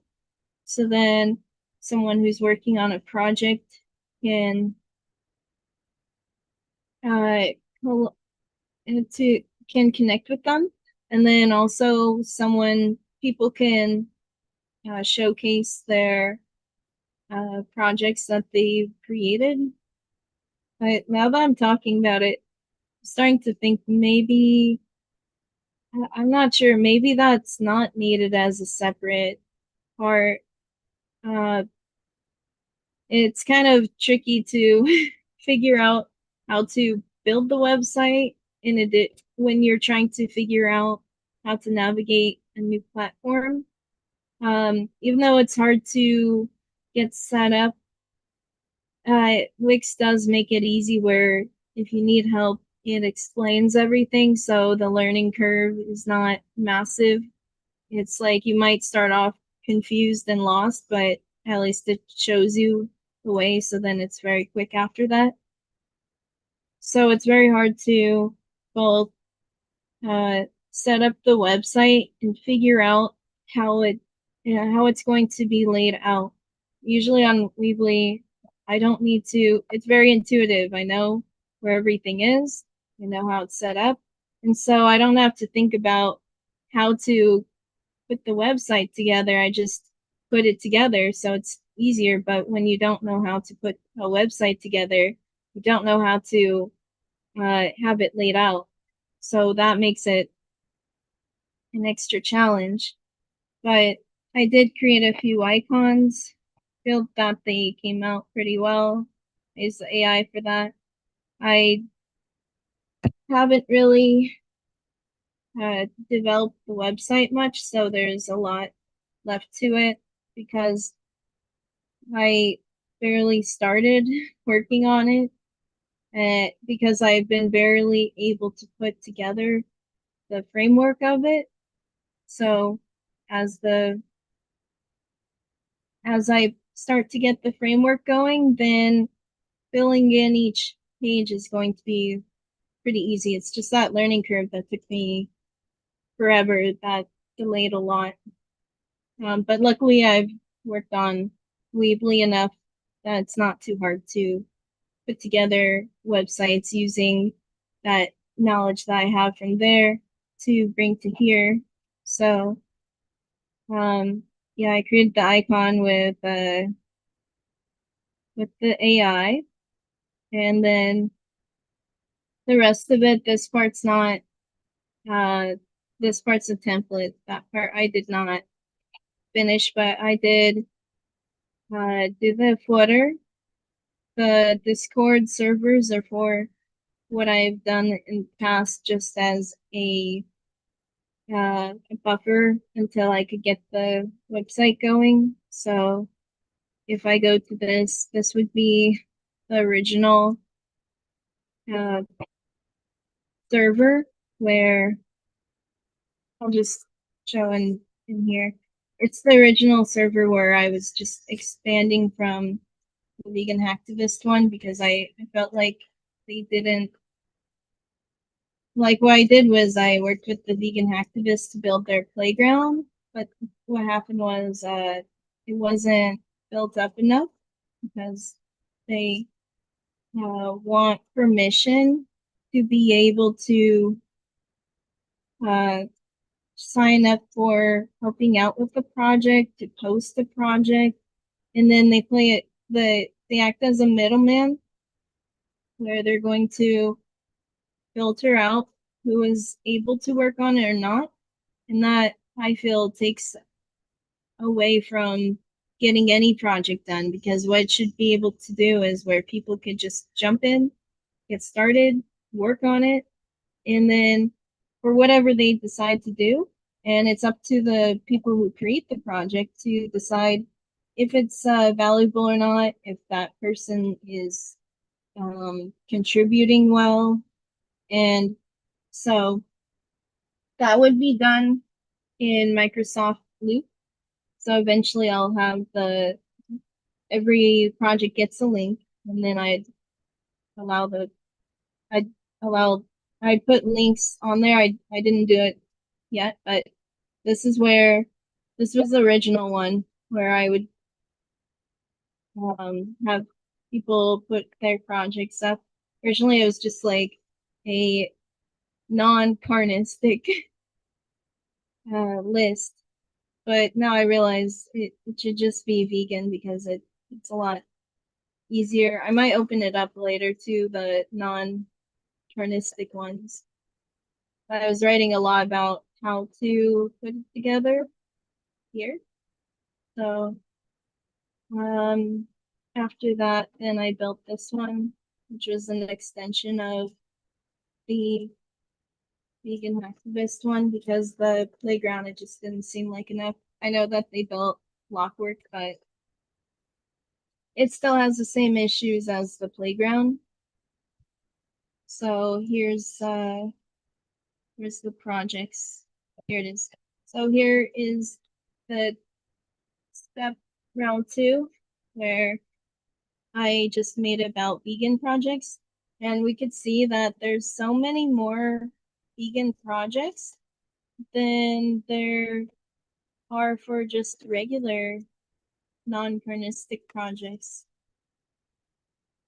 So if I have maybe both, yeah, I think I could start with just these. I think that will be okay, because that's enough to work with for now. And then opening it up more later is a possibility, because then it could just keep expanding. I tried to just take things in increments. So this part I linked and everything. The Discord servers I linked. And then this part I got going. Then I have the showcase. I'm not sure why it didn't go through. Here we go. So I added some of the graphics in. This is where I'm going to try to put the links for the projects, where show you how Microsoft Loop works. Loop. Well, let me try it from my Android. This is where I get the loop going, because it already has me signed in. And it's right here.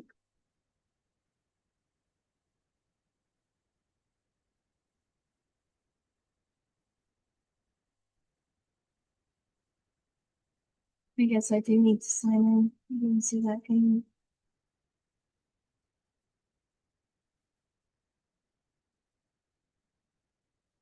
So it'd be like this, where each project from here, I'll add a link. I didn't really do that, you know? Each project gets its own Microsoft Loop link, and this is where you can coordinate people having their own team. They can do the progress. They can show what to work on, the stages.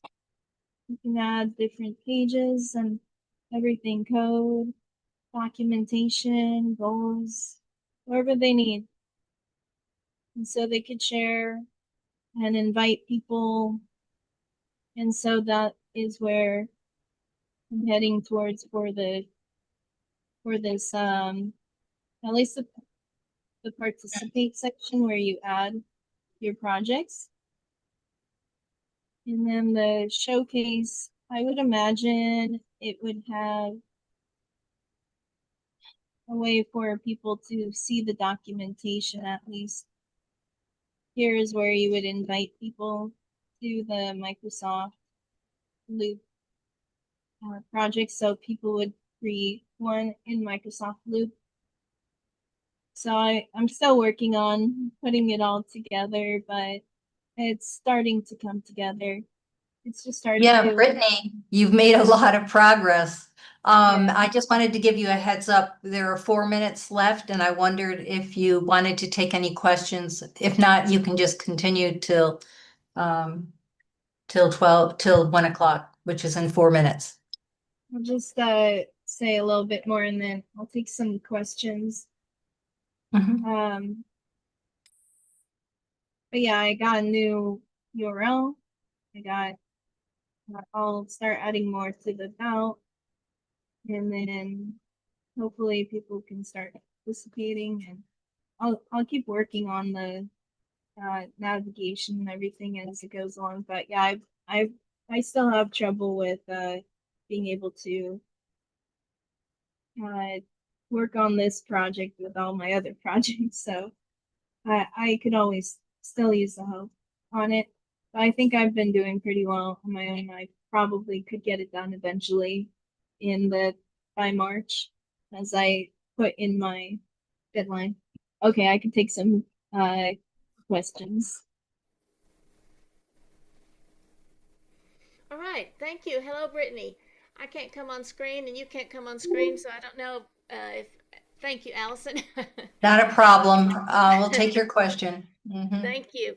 My question is, are you going to have a space for, when you say projects, are you going to have a space for, and I'm not saying you need to, but for things like Mercy for Animals, DXE, Safe Movement, the Plant-Based Treaty, the ones that we already know, or is this for new projects?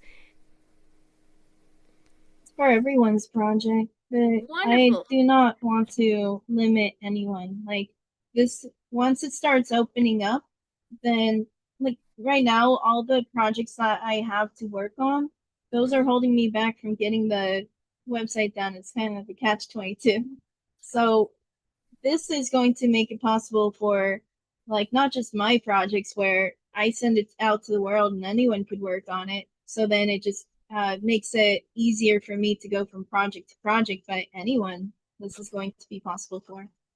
Thank you so much, Brittany. I think it's a wonderful vision and part of Planet B where we have a place where we can go find everything vegan. And tell us your title again. It's a veganarian compendium. So yeah, Veganarian Compendium. Thank you so much. I want to say, and I love the website design. I think it's going to be great. Thanks.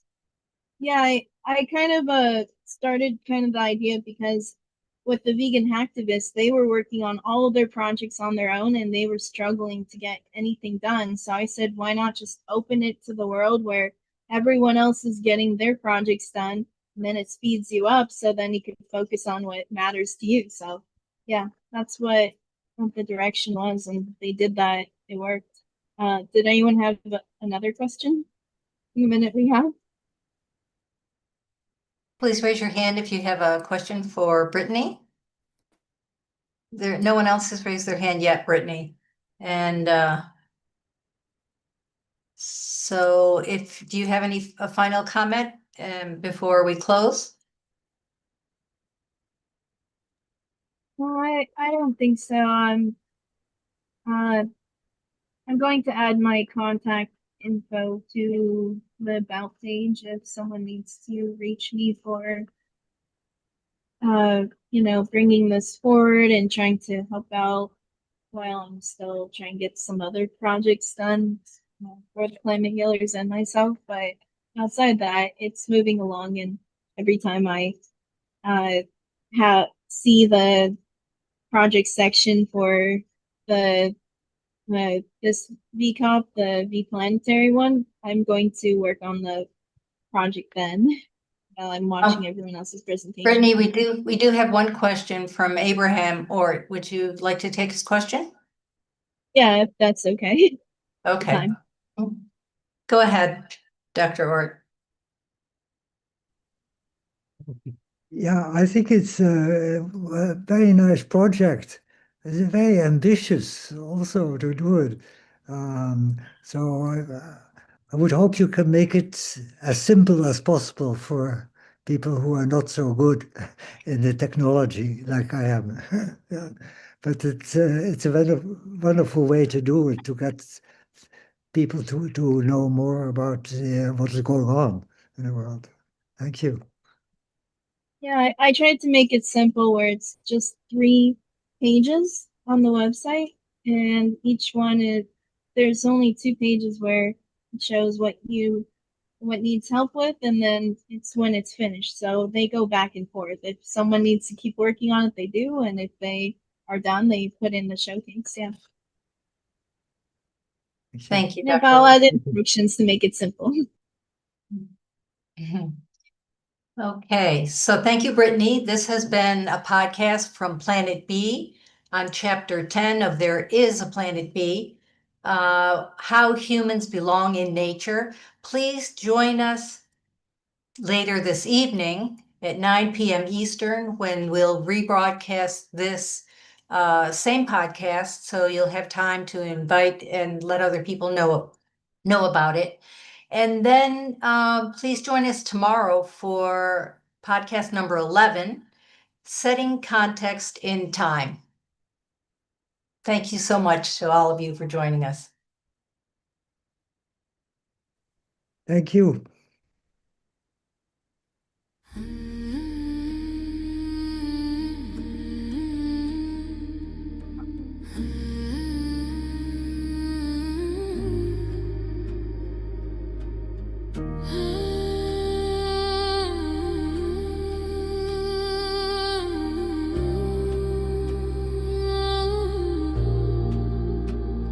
The house is burning, but we're still sitting in the glow.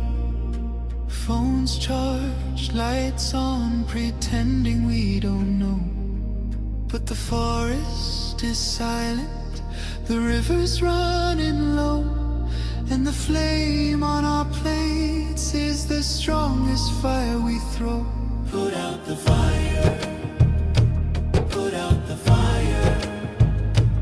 Echoes and rise, this is your hour.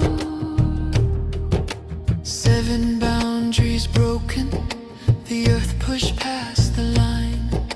Climate, land, species, fresh water, chemicals, nutrients, oceans in decline.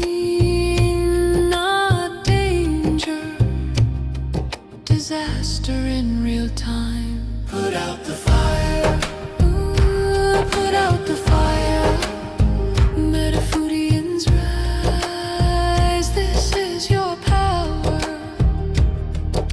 And here in India, one truth stands the same. Milk is not just milk, dairy feeds the flame. Cows and methane, fields and forests turn to grain. Politics, culture, carbon, all wired to the same chain. Every cup of curd is heat in the air. Every block of butter is a forest repair. It's not a small habit, it's a planetary affair. Put out the fire, put out the fire. Echoes and rise, this is our hour. Energy fixes half the hurt, Dr. Rao made that clear. But food fixes the other half, the half that's burning here. Change the plate, change the land, change the future's atmosphere. Put out the fire, put out the fire. Metafudians unite, this is your choir. Every millet, every fruit, every sapseed, every bean is water on the wildfire of a world we've never seen. Every oil-free bite is a river turning clean. This is not perfection, it's direction. protection. A week of choices can cool a generation. A company's courage can ignite a nation. Put out the fire. Ooh, put out the fire. Echoes and rise. This is your hour. Metafoodians unite. Metafoodians ignite. Sharing love in the meta zone. Lighting the path to a cooler home.